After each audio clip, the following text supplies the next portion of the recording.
고린도전서 10장 18절부터 22절까지입니다. 육신을 따라 난 이스라엘을 보라. 제물을 먹는 자들이 제단에 참여하는 자들이 아니냐. 그런즉 내가 무엇을 말하느냐. 우상의 제물은 무엇이며 우상은 무엇이냐. 무릇 이방인이 제사하는 것은 귀신에게 하는 것이요 하나님께 제사하는 것이 아니니 나는 너희가 귀신과 교제하는 자 되기를 원하지 아니하노라.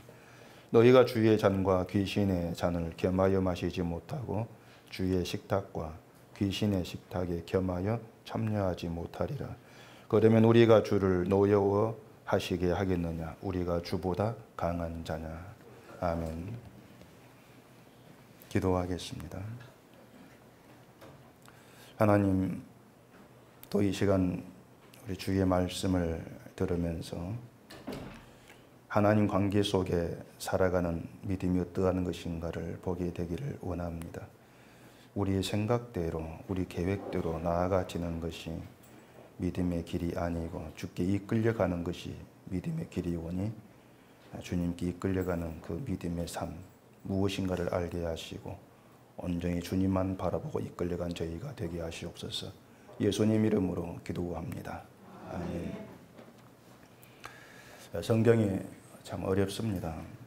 오늘 읽은 이 성경에서도 우리가 좀 쉽게 납득하지 못할 말을 바울이 하고 있는데 귀신과 교제하는 자 되기를 원치 아니한다. 이런 말도 쉽게 납득이 안 되는 내용이고요. 또 뭐 주의 잔과 귀신의 잔을 겸하여 마시지를 못한다. 이러한 그 내용들이 쉽게 좀 다가오지 않는 그런 내용일 것입니다. 그게 이제 성경을 보는 데 있어서 좀 어려운 점이라고 할 수가 있어요. 성경 읽으면은 이것이 이런 내용이구나 확실하게 좀 이해가 되고 또 받아들여지고 그러면 참 좋겠는데 뭔가 자꾸 부딪혀요. 왜 이렇게 말씀하지? 이게 무슨 뜻이지? 이해가 안 되고 또 내 어떤 현실과 내가 생각한 신앙과 조금 안 맞는 어떤 벽이 세워져 있는 그런 느낌이 들다 보니까 사실적으로 다가오지도 않고 그냥 그러다 보니까 개인적으로 이런 구절 읽으면 덮어버리고 그러기가 십상일 것입니다. 이 성경 내용이 내게 어떤 그 사실적으로 다가오지를 않는다는 것은 결국은 이겁니다. 내게 전혀 관심거리가 되지 못한 얘기를 하고 있다. 관심이 안 간다. 이렇게 얘기할 수 있는 것이죠. 근데 우리는 일단 하나님을 믿는 신자입니다. 하나님을 알고 또 하나님을 믿는 신자이기 때문에 바울이 말하는 귀신의 내용과는 나는 관계가 없다. 이런 생각을 하기가 참 쉽습니다. 하나님 믿는 신자가 귀신과 교제한다. 말이 안 되잖아요. 나는 신자이기 때문에 귀신과 교제하는 것은 나하고는 상관없는 일, 난 내 얘기가 아니냐. 그렇게 생각을 하게 되는 것이죠. 그래서 나는 하나님과 교제해야지 귀신과 교제하지를 않아. 이런 결론을 가지고 우리가 이 바울의 얘기를 보게 되어지면 결국은 얘기 안 들은 내 얘기가 아닌 게 돼버리는 겁니다. 그러면 관심이 또 가게 되지를 않는 거예요. 그래서 여러분이 먼저 아실 것은 이 바울이 귀신에 대한 말을 지금 하고 있다면 그것은 우리와 무관하지 않기 때문에 우리 일이기 때문에 귀신 이야기를 한다. 그것부터 여러분이 좀 생각을 하셔야 됩니다. 바꾸고 말하면은 우리가 귀신과 교제하는 그런 자에 해당될 수가 있다. 이러한 뜻이 됩니다. 제가 여러분께 다 우상 숭배자다 이런 말까지 했는데 귀신과 교제한다는 말을 못 하겠습니까? 다 귀신과 교제하는 그런 존재들이에요. 물론 이건 제 말이 아니고 사도 바울이 하는 말이니까 성질 내려면 바울에게 하십시오. 저에게 하지 마시고. 일단 바울이 이제 어떤 의도로 이런 말을 하는지부터 잘 생각을 해보셔야 됩니다. 20절을 볼까요? 무릇 이방인이 제사하는 것은 귀신에게 하는 것이요 하나님께 제사하는 것이 아니니 나는 너희가 귀신과 교제하는 자가 되기를 원하지 아니하노라. 이렇게 얘기하는데 이방인이 제사하는 것을 흔히 우린 쉽게 조상에게 제사 지내는 것으로 그렇게 많이들 또 생각을 해버립니다. 그래서 죽은 조상에게 제사하는 것을 귀신과 교제하는 거, 그렇게 또 갖다 붙이는 경우도 많이 있죠. 근데 그렇게 이 본문을 바울 얘기를 그렇게 우리가 얘기해 봐버리면은 결국 또 조상에게 제사하지 않는 사람은 귀신과 교제하는 문제에서 자유롭게 된단 말이에요. 난 아니구나 이렇게 될 수밖에 없는 것이죠. 고린도 교회의 우상 문제는 딴 게 아니고 우상에게 바쳐진 그 제물 음식을 먹느냐 마느냐 이제 그런 문제였습니다. 그러니까 조상에게 제사를 해야 될까 말이야 그 문제가 아니에요. 우상 제물 음식을 먹느냐 마느냐 그 문제였단 말이에요. 그렇기 때문에 이방인 제사한다 이것을 죽은 조상에게 제사를 지내고 절하는 이제 그걸로 연결해 가지고 생각할 문제는 아닌 겁니다. 귀신과 교제한다는 귀신과 사귄다는 것이죠. 사귄다는 것인데 귀신과 교제하고 귀신과 사귄다는 것이 무슨 말이겠느냐 이게 우리가 알고 싶은 내용이겠죠. 우리가 뭘 어떻게 하는 게 귀신과 교제하는 게 되느냐 이런 문제가 되는 거예요. 귀신은 보이지 않는 존재입니다. 보이지를 않습니다. 귀신 보겠다고 뭐 흉가 찾아다니고 뭐 카메라 대고 다 엉터리예요. 그것은 뭐 머리 풀에 있지 그런 귀신은 없어요. 귀신은 보이지 않는 존재인데 그렇게 보이지 않는 존재와 어떻게 교제가 가능하겠냐고 하는 거예요. 그런데 보이지 않는 존재와 교제하는 게 귀신과의 문제만 아니에요. 하나님과의 교제도 보이지 않는 분과의 교제의 문제가 된다는 얘기입니다. 요한일서 1장 6절에 그렇게 얘기합니다. 만일 우리가 하나님과 사귐이 있다 하고 어둠에 행하면 거짓말을 하고 진리를 행하지 아니함이거니와 그렇게 얘기합니다. 거기 보면 하나님과의 사귐이란 말을 하고 있습니다. 하나님과의 사귐에 있다 하고 이렇게 얘기하죠. 자, 하나님은 보이지 않는 영으로 존재하는 분이에요.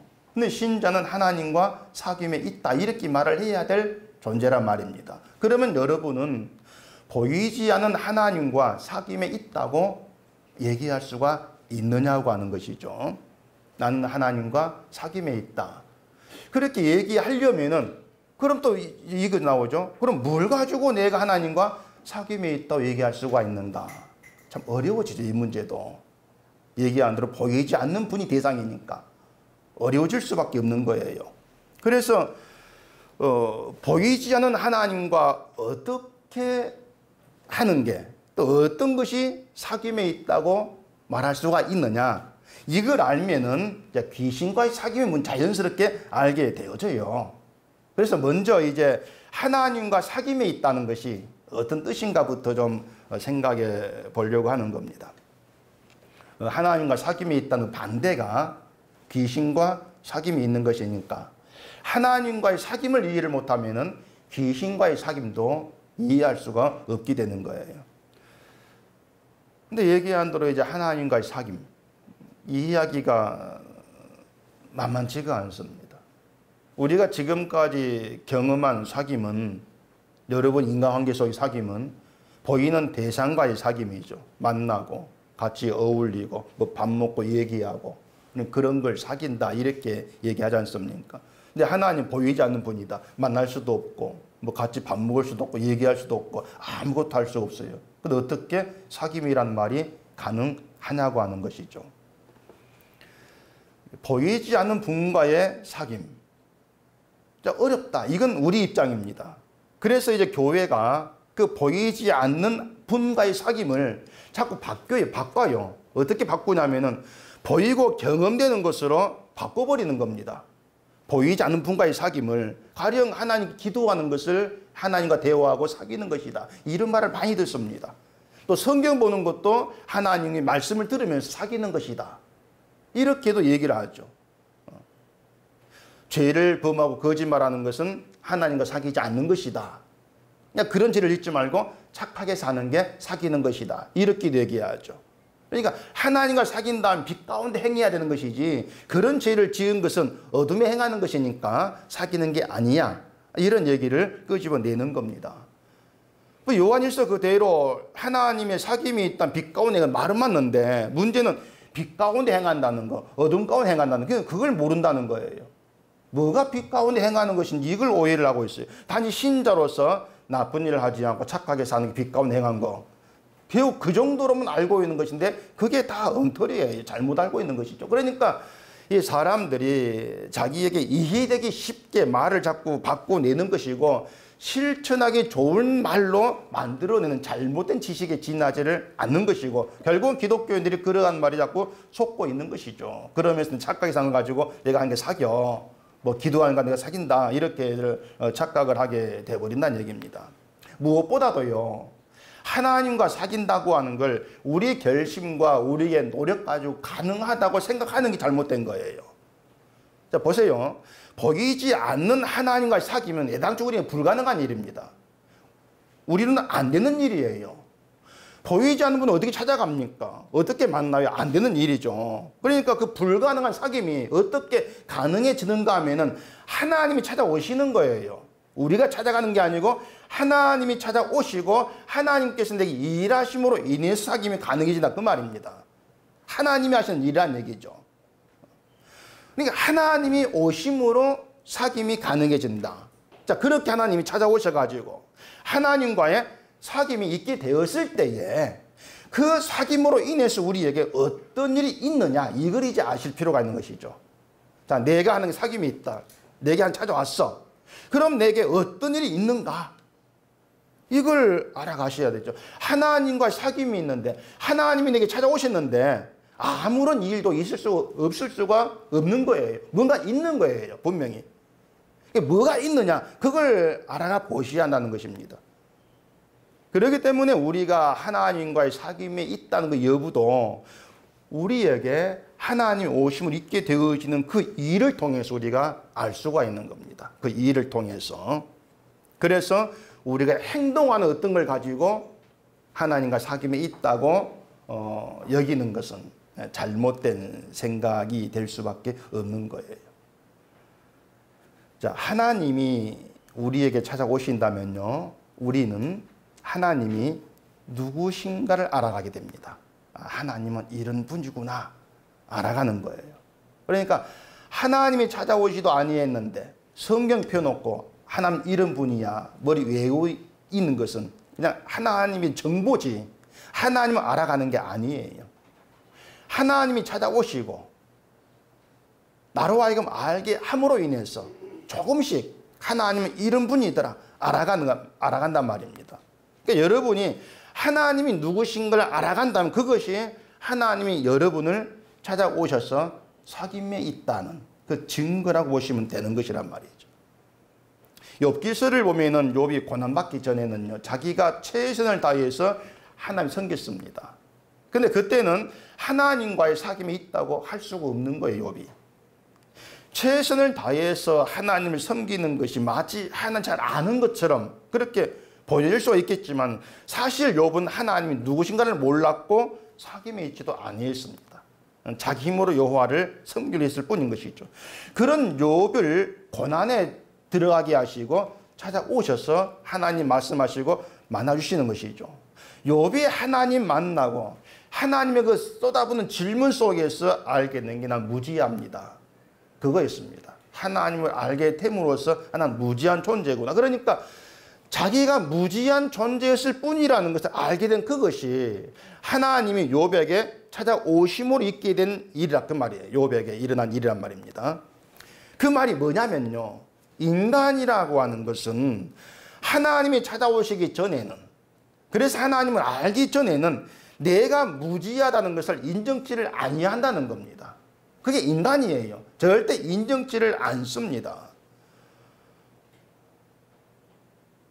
그 수로보니게 여인이 예수님을 찾아와서 귀신 들린 자기 딸을 고쳐달라고 이렇게 요청을 했습니다. 그때 예수님이 하신 말씀이 자녀로 먼저 배불리 먹게 할지니 자녀의 떡을 취하여 개들에게 던지니 마땅치 아니하니라 이렇게 얘기합니다.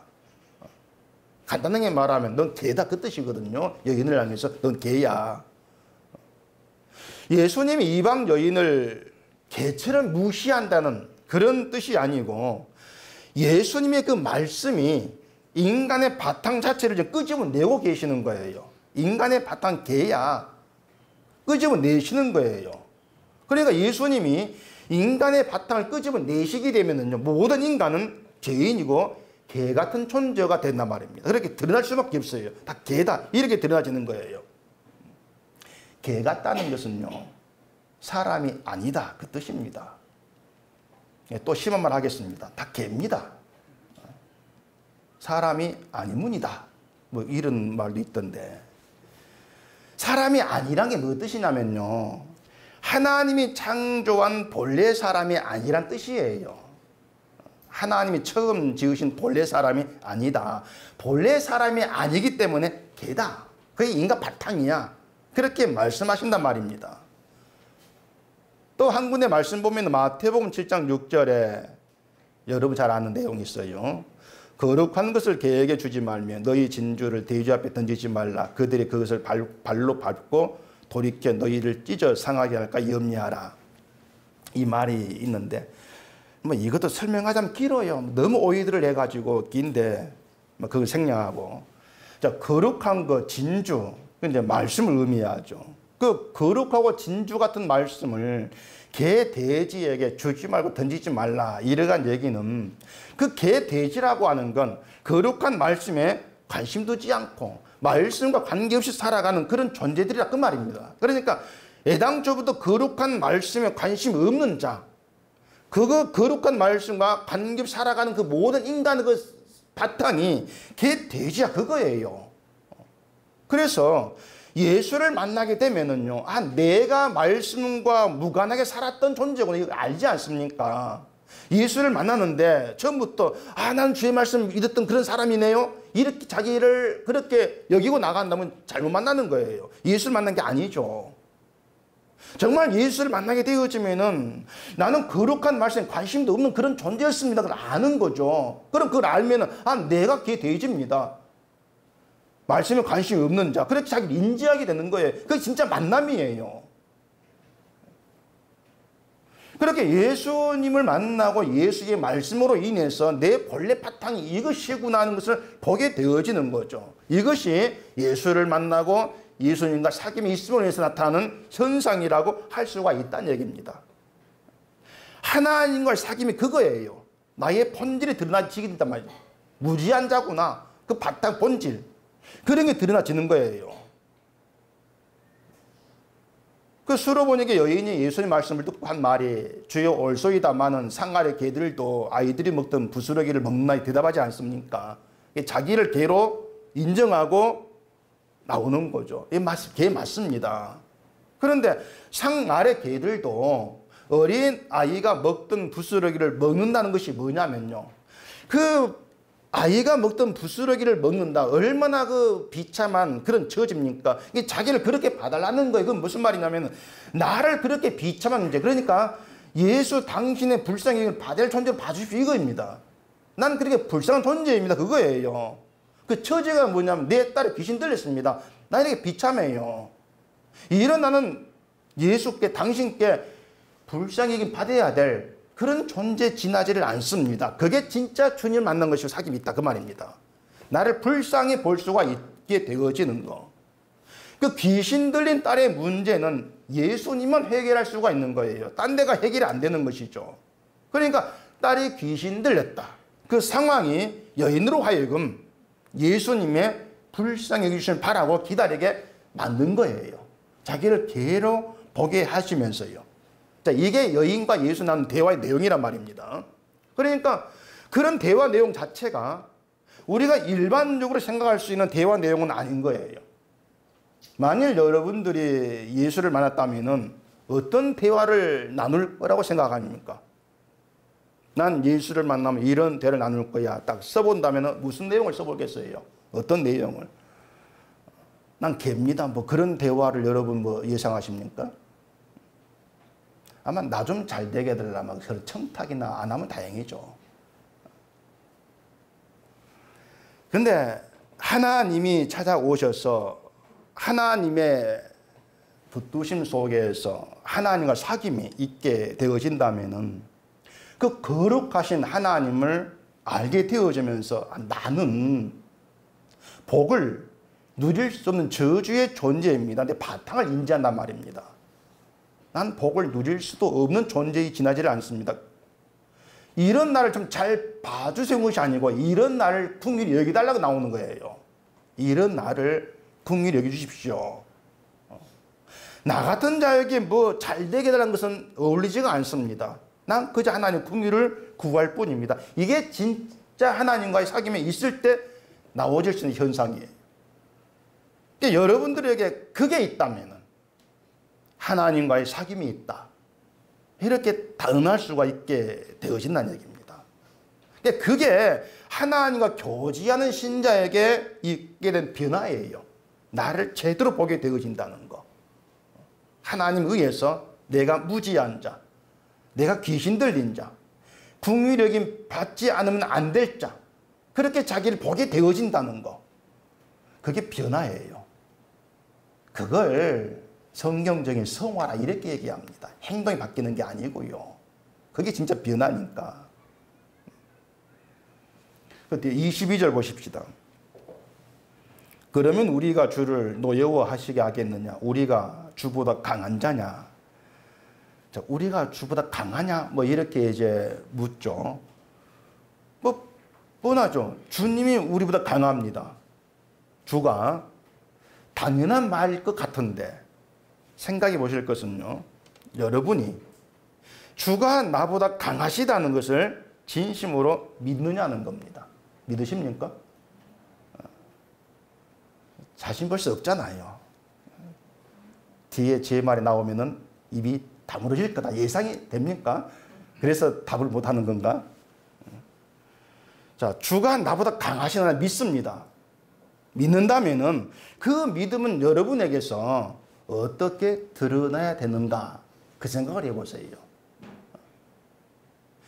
말로만 주님이 나보다 강해요 하지 마시고요. 그게 내 믿음이라면 그 믿음은 나에게서 어떻게 드러날까? 그 믿음이 나에게서. 자, 길을 가는데 폭력배 10명을 만났습니다.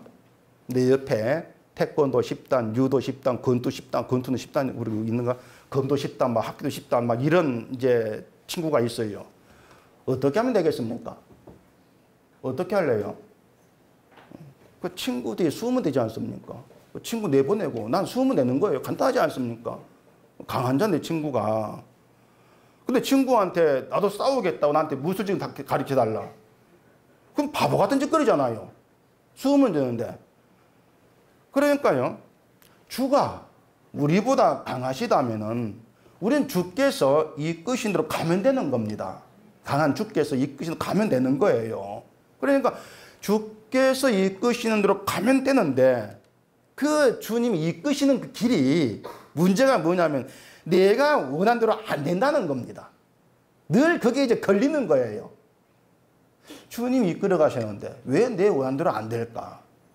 늘 그게 걸려 넘어지는 거죠. 그래서 이 사람들이 뭘 생각하냐면 주님께 이끌려 가는 것보다도 내가 원하는 걸 이루고 싶어서 차라리 내가 강한 자가 되고 싶어 한단 말입니다. 내가 힘을 가져가지고 내가 강한 자가 되어가지고 내가 원하는 걸 이루어내겠다 이렇게 나가는 거예요. 그래서 주님을 부르면서 힘을 달라고 구하죠. 주님 힘 주십시오. 힘 주십시오. 힘 주신 그 힘을 가지고 내가 뭐 복음도 뭣도 하고 이렇게 나오게 되어진다는 거예요. 그걸 좀 뒤집어 얘기하면 사람은 내가 힘없고 별 볼 일 없고 사람들이 알아주지 않은 그런 가치 없는 그런 문제로 남아있길 싫어한단 말이에요.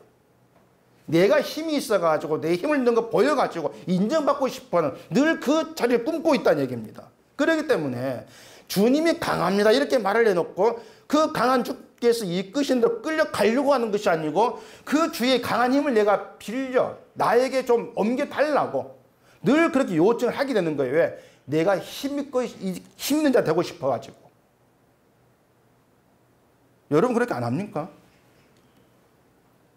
예수님을 따르던 제자들이 서로 누가 높으냐 이 문제를 다투었습니다. 그거 다르지가 않는 겁니다. 예수가 메시아다 그리스도 말은 내놓죠. 따라가면 되는 것인데 따라가면서 결국 자기들이 이제 나중에 차지할 걸 자꾸 궁리하고 있는 거예요. 그건 주를 믿는 게 아니죠. 나를 보고 있는 것이죠. 자, 우상제물을 먹고 먹지 않는 문제로 가지고 누구의 신앙이 낫냐 이렇게 다툰단 말입니다. 그런 다툼이 있다면 무엇이 문제겠습니까? 다툼 속에서. 그 19절에 그런즉 내가 무엇을 말하느냐, 우상의 제물은 무엇이며 우상은 무엇이냐 이렇게 얘기하는데, 자, 우상은 아무것도 아니고 따라서 우상에 바친 제물도 아무것도 아닌 거예요. 우리 지식이란 말입니다. 우상 아무것도 아닌 거예요. 자, 그러면은 아무것도 아닌 우상에게 절하지 아니했다는 것도 아무것도 아닌 거예요. 결국에는 그 아무것도 아닌 거예요. 그 우상에게 바친 제물도 아무것도 아니라면 그 제물을 먹고 안 먹는 것도 아무것도 아니란 말입니다. 그러니까 그걸 가지고 신앙이든 낫니 안 낫니 이렇게 판단할 문제가 절대 아닌 것이죠. 아무것도 아닌 것인데. 그러니까 그런 것들은 신앙의 여부를 그 어떤 그 따짐을 기준이 되지를 못한다는 것입니다. 근데 고린도 교회가 그런 걸 가지고 자꾸 누구 신앙이든 낫냐 다 다툰 거예요. 아무것도 아닌 우상제물 먹고 안 먹고 이걸 가지고 누가 더 낫지 누가 더 못하지 다툰 거예요. 그게 뭐냐면 하나님과의 사귐, 귀신과의 교제, 그거 다 연결되어 있는 거예요. 우리가 주보다 강하지 않다. 그것과도 연결되어 있는 거예요. 그러니까 자 보세요. 누구의 신앙이 낫냐 이거 우리 생각할 때 별것 아닌 문제로 보입니다.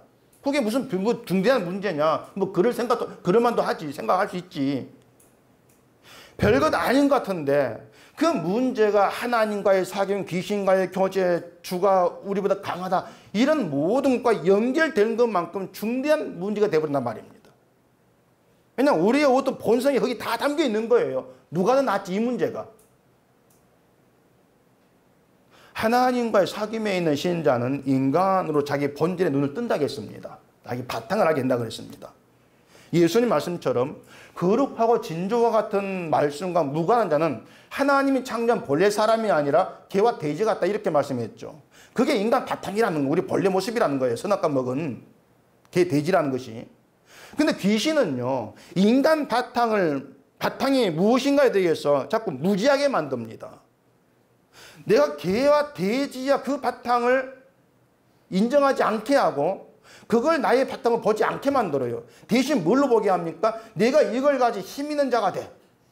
세상 걸 내가 가짐으로써 뭔가 더 나은 존재의 힘 있는 자 되게 하는 것에 바탕을 놓아버리는 게 귀신이에요. 그것이. 결국 또 행동 기준 가지고 내가 이렇게 했기 때문에 내가 더 나은 사람이야. 그게 귀신의 속성이라 그 말입니다. 결국은 내가 뭔가를 한 걸 가지고 이게 있으니까 내가 신앙이 더 낫다. 그게 귀신과 교제하는 거죠. 인간의 바탕을 보지를 아니하는, 하나님과 사귐 있지 않은 그런 모습이 되어진다는 겁니다. 결국에 주가 나보다 강합니다 고백하고 믿는다고 하면서 주를 따른다고 하면서도 내가 더 나아지는 거기에 어떤 뜻과 마음을 두고 거기를 목적 삼고 주를 부르고 이 모든 게 귀신과 교제하는 그 문제로 얘기를 하고 있는 것이죠. 결국은 바울이 볼 때에는요, 이 고린도 교회가 우상제물 문제가 다투고 누가 낫고 이 문제가 귀신과 교제하는 것으로 바울이 보인 거예요. 우리는 못 본 걸 바울은 본 거죠. 그리고 우리는 이 시간에 바울의 말을 통해 그걸 다시 보게 되어지는 겁니다. 그게 귀신 교제구나. 이방의 제사는 이유가 뭐겠습니까? 여기서 말한 이방 교회에 안 다니는 사람을 얘기한 게 아니고요. 진리와 무관한 모든 자를 얘기합니다. 진리와 무관한 사람은 제사의 목적, 관심 자기죠. 이건 어떻게 얘기할 수 없어요. 자기예요. 모든 관심, 목적이. 자기를 위해 제사하죠. 그게 귀신의 제사하는 것이다. 왜냐하면 나를 위한 신은 존재하지 않으니까. 하나님은, 그런 하나님은. 인간이 만들어낸 신일 뿐이고 그 마귀의 그런 속성에 묻혀있는, 붙들려 있는 그런 모습이기 때문에 귀신에게 제사한다 이렇게 얘기하죠. 반면에 하나님께 제사한다는 것은 자기를 위해서가 아니고요, 하나님의 영광을 위한 제사입니다. 나를 위한 것이 없어요. 이처럼 하나님께 제사한다, 그 의미를 안다면 누구의 신앙이 나으냐, 그런 것들은 없게 되어지는 겁니다. 귀신과 교전 자리에서 떠나게 되어지는 거예요. 하나님 사귐이 있음으로 인해서. 우리가 교회가 무엇이냐는 것도 이런 문제를 가지고 이해를 하셔야 되는데요. 그 18절 보십시다. 육신을 따라 난 이스라엘을 보라. 제물을 먹는 자들이 제단에 참여하는 자들이 아니냐. 이렇게 얘기하는데, 설교가 복잡하십니까? 뭐 지금보다 더 쉽고 간단하게 말씀드릴 방법이 있을지도 모르겠는데, 지금 제가 말씀드린 이 내용이 저로서는 최선을 다한 겁니다. 쉬운 게 있는데 감춰놓고 가는 게 아니에요. 최선을 다해서 지금 말씀드리고 있습니다. 그게 복잡하다, 알아먹힌다 생각되시면요, 나중에 주보 원고도 좀 읽어보시고요, 인터넷 설교 다시 듣고 해보시기 바랍니다. 근데 이 성경이 복잡하게 들리신다면 그건 우리 생각이 바울 생각과 많이 다르다고 뜻이는 거예요. 많이 달라요. 다르기 때문에 복잡하게 들리는 거예요. 만약에 우리 생각이 바울 생각과 일치되어 있다면요, 바울이 말한 이 의도를 금방 알아챕니다. 왜 이렇게 말 의도를 알아채고 다 알아먹어요. 근데 그게 잘 안 되죠. 왜냐면 평소 우리가 늘 다른 생각으로 살았다는 증거예요. 살아가면서 다른 생각으로 살았다. 그건 저도 다르지 않죠. 저도 늘 뭐 설교하고 예수를 말하지만 다른 생각으로 살 때가 많죠. 저도 바울이 말한 내용의 의미에 좀 더 가깝게 접근하기 위해서 무진 애를 씁니다. 생각하고 또 생각하면서 한 발 한 발 바울의 의도로 다가가기 위해서 정말 애를 많이 씁니다. 그렇게 해서 조금 눈에 보이고 생각되어지는 것을 여러분께 말씀을 드리고 있는 것입니다.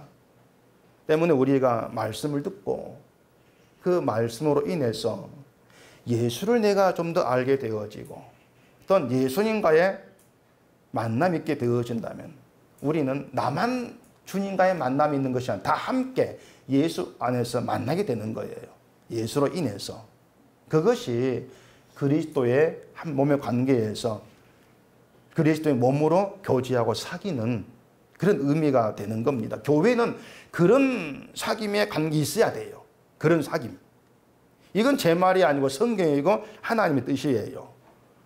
그래서 제가 성경을 알아갈수록 참 실감되는 게 뭐냐면요, 이 성경이 인간의 지혜나 인간 지식 가지고는 도무지 접근할 수 없다는 겁니다. 접근 자체가 안 돼요. 그래서 저로서 신기한 게 뭔가 하면은 성경이 내게 이렇게 다가와진다는 겁니다. 어떤 세상이 알아먹지 못할 그런 내용이 내게 다가와진다는 게 참 신기해요. 너무 신기한 일이다. 근데 성경 보면서 신기한 생각이 들게 되어지고 도무지 세상사고로는 이해할 수 없는 내용 이해가 되는 것이고 또 그 말을 그대로 하게 되어진다는 거, 이건 저는 주께서 강하시기 때문이다. 저는 그렇게 또 실감을 하는 겁니다. 주님이 강하시니까 저를 붙들어 다스리면서 이해될 수 없는 그런 말을 100개 만들어 내시는 거죠. 그래 저는 이 목사님들이 제발 이 성경을 좀 만만하게 안 봤으면 좋겠어요.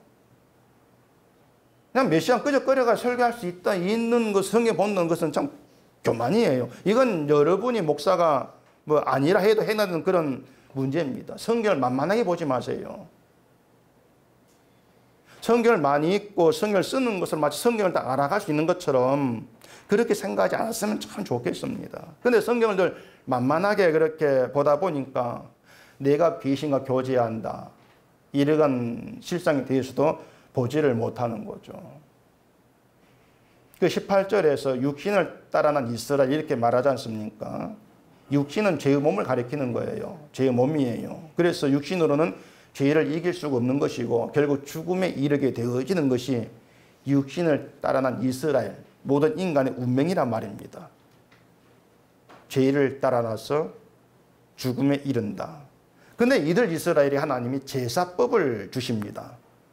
제사를 드리게 하고 제물을 바치게 하시는데 그 제단에서 제물이 피 흘리고 죽음으로 인해서 이스라엘의 죄를 용서하시는 이것이 하나님 자비고 분율하심이 있지 않습니까? 때문에 제사는요, 이스라엘에게 뭘 가르치냐면 너희는 하나님의 자비하심 때문에 산다는 걸 보여주는 겁니다. 제사하면서 그걸 늘 확인하고 보라는 것이에요. 제는 바로 그런 기능이에요. 너희는 너희 힘이 아니고 하나님 자비로 산다. 그렇게 제사 드릴 때에 바친 제물은 주로 소나 양이었는데 제물은 제사법에 따라서 처리는 다 다릅니다. 번제 같은 제사에서는 제물을 전부 제사 태워요. 다 태워버립니다. 그리고 속제제나 소제나 속번제, 화목제 이러한 제사에는 제사장만 먹을 수 있는 부위가 따로 정해져 있습니다. 이렇게 제사장이 제물을 먹을 수가 있는데 제물을 바친 일반 백성이 제물을 먹을 수 있는 제사가 있습니다. 그게 화목제예요. 화목제는 일반 백성이 제물을 먹을 수가 있어요.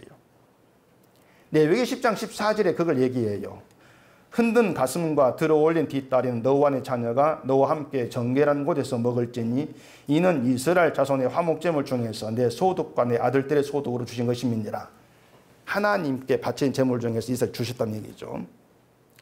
그렇게 화목제에 바쳐진 제물 중에서 가슴과 뒷다리 부분의 고기는 백성들이 먹을 수 주신 것인데 레위기 3장에 보면은요, 화목 제물을 바칠 때 제물의 머리에 제물 바친 사람이 안수를 합니다. 제물 위에 안수를 해요. 안수한 이유가 뭐냐면은 나의 모든 죄를 이 제물이 짊어지고 간다 그 뜻이에요. 나의 모든 죄를 이 제물이 짊어져 죽는다 그 뜻이란 말이에요. 그러니까 제물이 죄로 인한 내 운명에 들어온 것이고 내가 죽어야 되는데 제물이 대신 죽음으로써 죄로부터 내가 용서된다는 걸 의미한단 말입니다. 근데 그 바친 제물을 다시 먹게 하는 그 하나님 뜻이 뭐겠냐는 거예요. 뭐냐면 네가 누구인가를 그 바친 제물을 먹음으로써 잊지 말라는 겁니다. 안수한 제물을 네가 다시 먹는다. 네가 누구야? 너는 주의 존재, 네 제물 대신 죽었어. 네 바탕 본질 잊지 말라는 거예요. 그러니까 내가 죄로 인해서 죽은 죽음의 존재라는 것을 항상 새겨에 둔 채로 살아가라는 것입니다. 근데 그 화목제라고 하는 것은 하나님 관계가 화목하게 되었다 그 뜻이거든요. 하나님과 원수의 관계인데 화목하게 된 거예요. 그 관계 중간에 뭐가 있냐면은 인간의 모든 죄를 대신 주고 죽은 제물이 있기 때문이라는 것입니다. 그렇게 화목제를 드리는 이스라엘이 잊으면 안 되는 것이 내가 죄로 인해 죽어야 될 죽음의 존재라는 것인데 그 18절에서 제단에 참여하여 제물을 먹었다는 것이 그 뜻이에요. 내 본질 잊지 말아라. 그 제물을 먹는 본질을. 다시 말해서 육신을 따라난 이스라엘이 제단에 참여해서 제물을 함께 먹는다는 것은 이스라엘 너희들 모두가 다 죽음의 존재다 그 뜻이죠. 따라서 죽음의 존재라 그 관계 안에서 누구보다 낫다? 이런 차이가 있을 수가 없는 거예요. 몽땅 죽음의 존재인데 이게 이스라엘이라면 교회는 어떻겠습니까? 예수님이 우리 화목제 오셨지 않습니까? 예수님이 우리의 모든 죄를 다 짊어지고 십자가에 죽음으로써 하나님 관계가 화목하게 된 거예요. 그 앞에 16절 보십시다. 우리가 축복하는 바 축복의 자는 그리스도의 피에 참여함이 아니며 우리가 떼는 떡은 그리스도의 몸에 참여함이 아니냐. 떡이 하나요 많은 우리가 한 몸이니 이는 우리가 다 한 떡에 참여함이라. 자, 우리가 그리스도의 몸과 피에 참여했다고 하잖아요. 이게 뭐냐면은 육신을 따르는 이스라엘이 제단에 참여해서 제물을 먹은 것과 같은 거예요. 예수의 피와 몸에 참여했다는 것은 우리가 죽음과 저주 아래 있는 몸으로 참여된 거예요.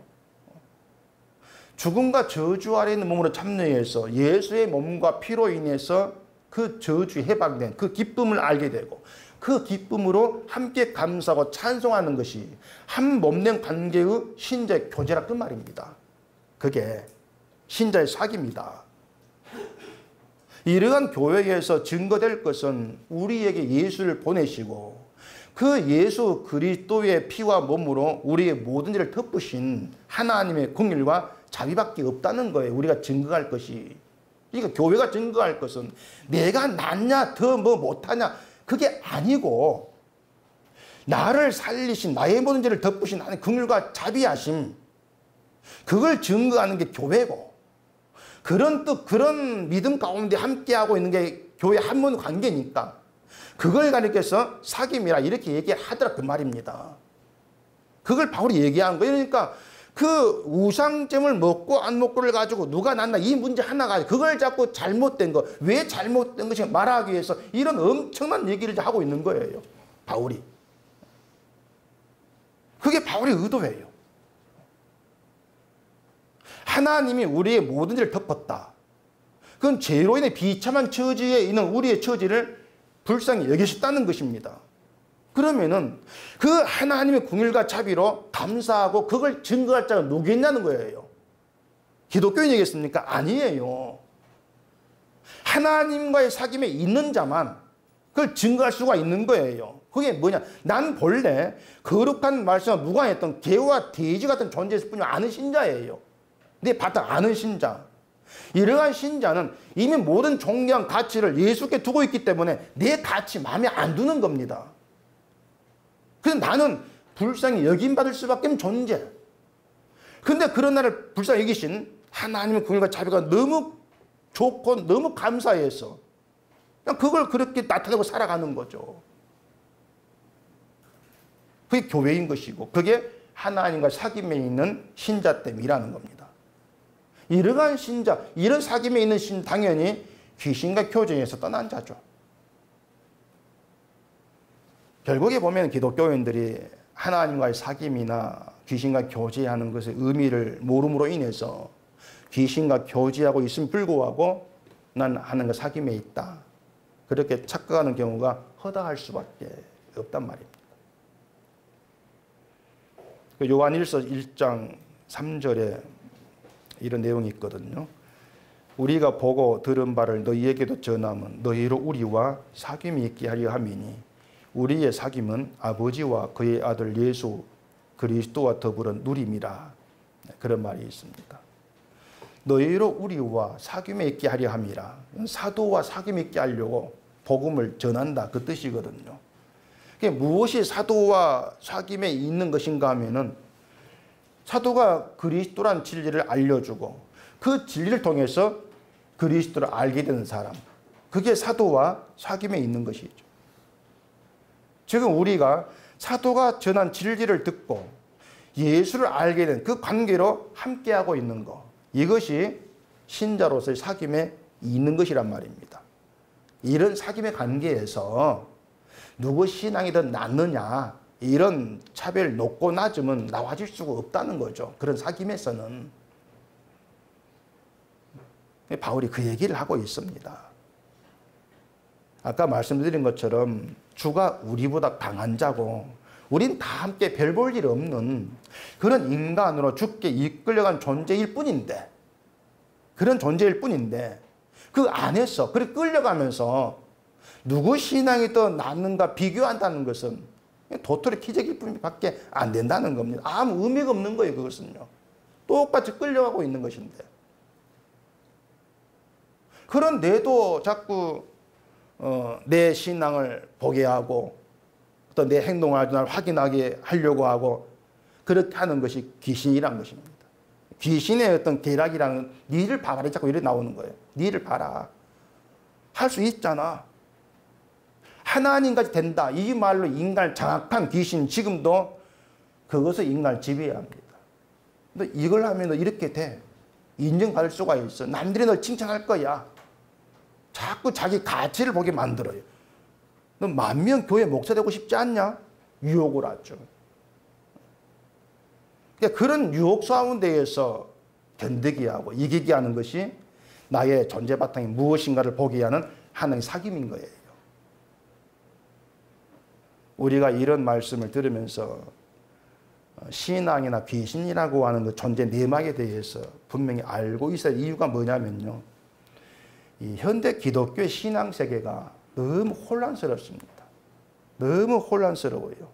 예수를 말하는데 예수 없이 마음대로 흘러갑니다. 그게 지금의 신앙 세계입니다. 종교 세계를 할 수밖에 없죠. 세상도 교회도 보면 어떤 절대적인 기준이 없어요. 보면 교회가 예수 십자가 다 얘기를 하고 있는데 항상 세상을 보면서 자꾸 지금보다도 더 많아지고 더 나아지는 그런 교회, 뭔가 더 잘 되고 싶은 것에만 자꾸 마음 뺏긴 채 살아가는 그 현실이란 말입니다. 그런 현실 속에서 결국에는 예수라고 하는 것도, 십자가라고 하는 것도 아무런 의미가 없어져 버린 것이 아닌가, 그런 생각이 많이 들어요. 정말 교회에 예수 어떤 의미로 존재할까? 오직 잘 되고 힘을 가진 자로 남고 싶어하는 그런 이 세상에서 자꾸 내가 좀 더 나아지는 걸 신앙의 증거물로 갖고 싶어하는 그런 현실, 그게 현실이기 때문에 그 속에서 우리가 신앙이 뭔가 하는 걸 분명히 알고 붙들지 아니하면은 우리도 역시 흔들리고 유혹될 수밖에 없는 겁니다. 지금의 교회는 제가 볼 때 참 서글퍼요. 현실이 너무 서글픕니다. 참 서글픈 현실이다. 그게 솔직한 제 마음입니다. 그러다 보니까 교회를 찾는 기독교인들도 어떻게 살아가야 될지도 모르고 뭐가 신앙인지도 모른 채 흔들리고 있다. 그렇게 할 수가 있죠. 그 모든 게 뭐 책이 목사에게 있죠. 하나님 말씀을 제대로 전하지 않는 목사 책임이랄 수가 있을 겁니다. 우리보다 강하신 주를 믿는 게 뭘까? 주가 이끄는 대로 이끌려 가는 것이 뭘까? 이런 문제를 제대로 전하지를 않아요.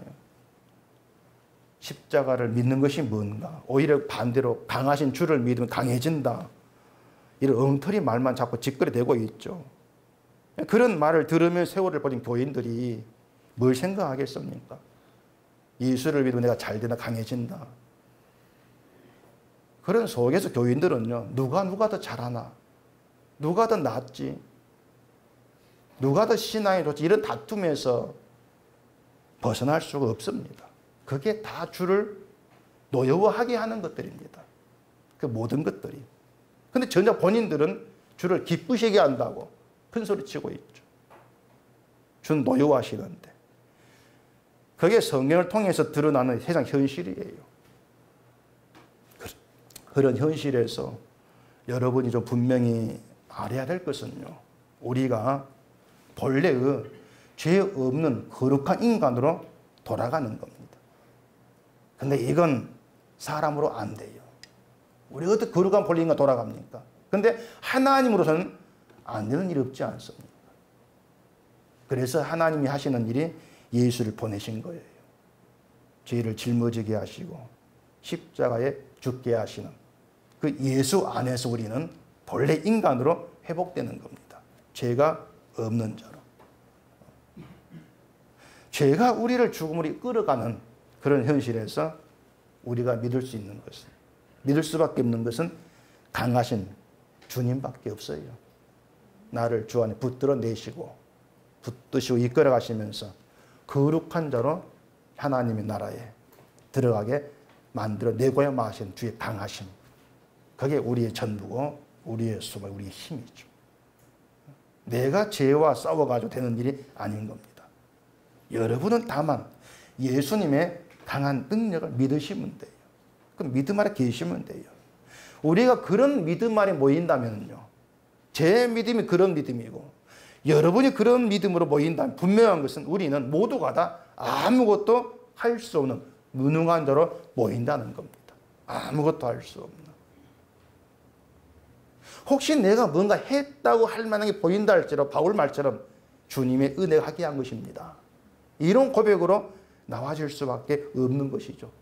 그러면 아무것도 없는 관계에 우리는요, 내가 한 것은 아무것도 없는 관계로 모여서 나를 불쌍히 여기신, 나의 모든 죄를 다 짊어지고 죽으신 예수의 은혜, 하나님의 긍휼과 자비하심만 얘기하고 그것만 드러내면은 그게 전부인 겁니다.